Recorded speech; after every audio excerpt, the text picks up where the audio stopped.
சிங்கத்தின் வீரம். ஒரு காட்டில் சிங்கம் ஒன்றிருந்தது.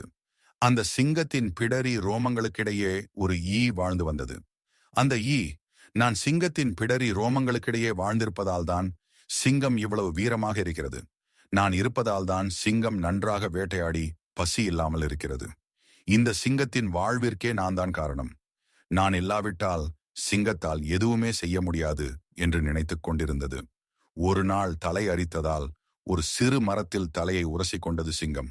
இதை எதிர்பார்க்காததால் மரத்திற்கும் சிங்கத்தின் தலைக்குமிடையே சிக்கி சற்று அழுந்துவிட்டது. மிகவும் கோபம் வந்துவிட்டது ஈக்கு. அது பறந்து சிங்கத்தின் முன்னால் வந்து கேட்டது, ஏய் சிங்கமே, உனக்கு என்ன அறிவு கெட்டுப் போய்விட்டதா? ஏன் தலையை மரத்தில் உரசி உன் பிடரியில் வசிக்கும் எனக்கு தொந்தரவு செய்கிறாய்? இதோ நான் உன்னை விட்டு இப்போதே போகிறேன். என்னை இழந்து நீ துன்பப்பட்டால்தான் உனக்கு என் அருமை புரியும்.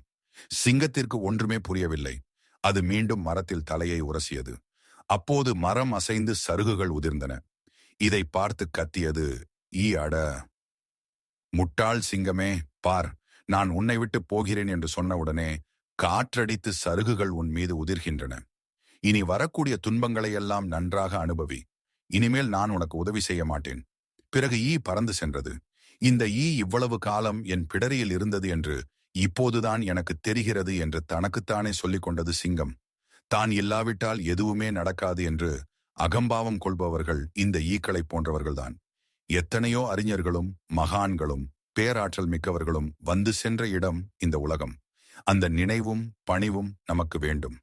நீதி தன்னை மட்டுமே உயர்வாக நினைத்து தனது இருப்பு மட்டுமே அனைத்து வெற்றிகளுக்கும் காரணம் என்று அகம்பாவம் கொள்பவர்கள் உண்மையில் அந்த ஈயை போன்றவர்களே இருக்கும். இது போன்ற கதைகளுக்கு கதைகள் ஆரம்பம். சேனலை லைக் பண்ணுங்க, சப்ஸ்கிரைப் பண்ணுங்க, கீழே இருக்கிற பெல் பட்டனை மறக்காம கிளிக் பண்ணுங்க.